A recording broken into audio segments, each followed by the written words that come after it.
అమెరికాలో ఉన్నత విద్యను అభ్యసించాలనుకునే భారతీయ విద్యార్థుల సంఖ్యలో అనూహ్యమైన మార్పులు చోటు చేసుకున్నాయి.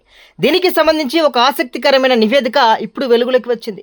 Graduate management administration council (GMAC) విడుదల చేసిన తాజా గణాంకాల ప్రకారం అమెరికా యూనివర్సిటీల్లో చేరే భారతీయ విద్యార్థుల సంఖ్య భారీగా పడిపోయింది.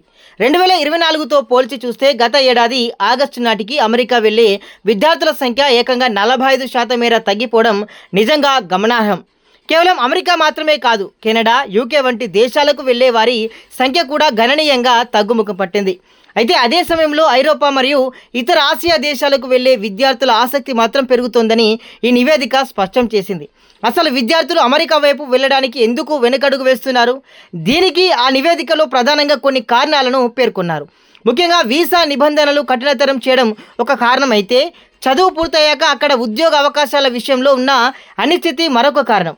దీనికి తోడు రూపాయి విలువ పడిపోవడం వల్ల పెరిగిన ఆర్థిక భారం కూడా విద్యార్థులను వెనక్కి తగ్గేలా చేస్తుంది.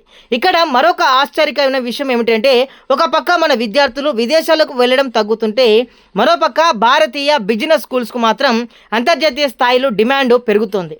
ముఖ్యంగా అమెరికా నుంచి మన దేశంలోని బిజినెస్ స్కూల్స్కు దరఖాస్తులు ఎక్కువగా వస్తుండటం విశేషం. మొత్తానికి విదేశీ విద్య విషయంలో, ముఖ్యంగా అమెరికా వెళ్లే విషయంలో భారతీయ విద్యార్థుల ఆలోచన ధోరణిలో స్పష్టమైన మార్పు కనిపిస్తోంది.